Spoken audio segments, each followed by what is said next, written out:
নমস্কার, ববিতা রান্নাঘরের আপনাদের সবাইকে স্বাগত। আজকের আমি কচু লাউ পাতা দিয়ে একটা অন্য রেসিপি বানাতে চাই। তো আগে কড়ার মধ্যে আমি জল দিয়ে দেবো।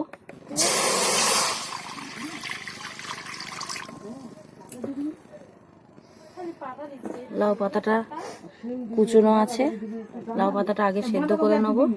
জলটা একটু গরম করে নিয়ে ঢেলে দেবো। তো প্রথমে আমি শাকগুলোকে আমি জলের মধ্যে দিয়ে দেবো, গরম হয়ে গেছে। দিয়ে দিচ্ছি পুরো শাকটা।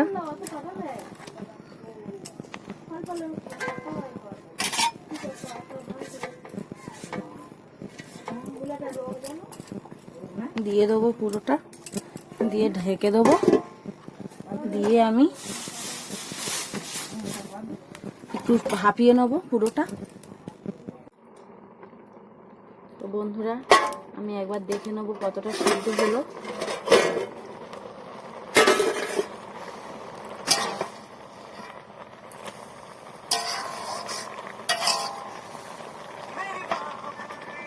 আর একটু সেদ্ধ হবে। তো বন্ধুরা দেখুন, এরকম এটা আমার আধ সেদ্ধ হয়ে গেছে। এটাকে আমি এবারে জলটা ঝরিয়ে নেব, ঢেলে নেব।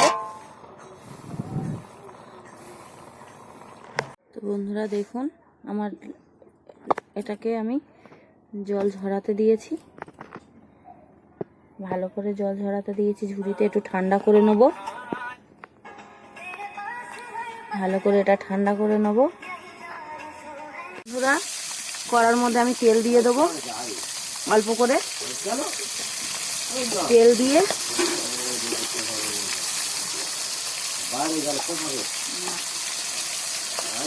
অল্প করে কালো জিরে, আর একটু দিয়ে দেবো কালো জিরে,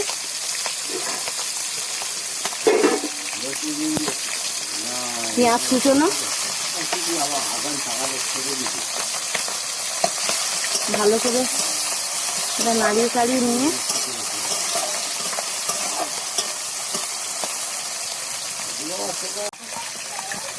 আমি মাছটা ভেজে পেঁয়াজটা ভেজে নিচ্ছি। নিয়ে একটু হলুদ দেবো অল্প করে, হলুদ, একটু আদা বাটা দিয়ে ভালো করে একটু ভেজে নেব, কষিয়ে নেব। কষিয়ে নিয়ে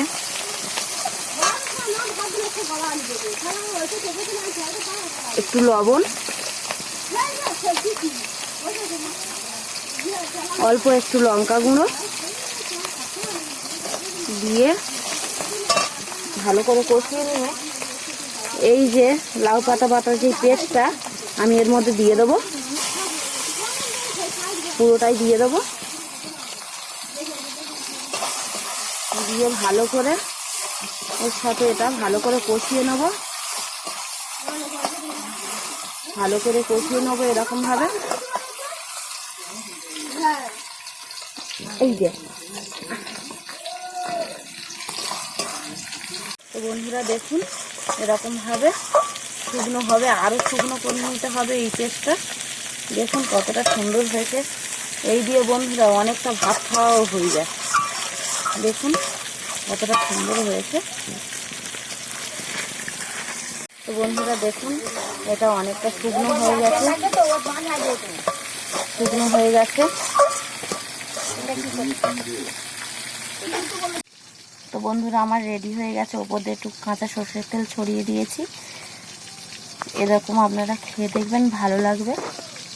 এই ভিডিওটি যদি আপনাদের ভালো লেগে থাকে অবশ্যই লাইক কমেন্ট শেয়ার করে দেবেন, আর চ্যানেলটি সাবস্ক্রাইব করে দেবেন।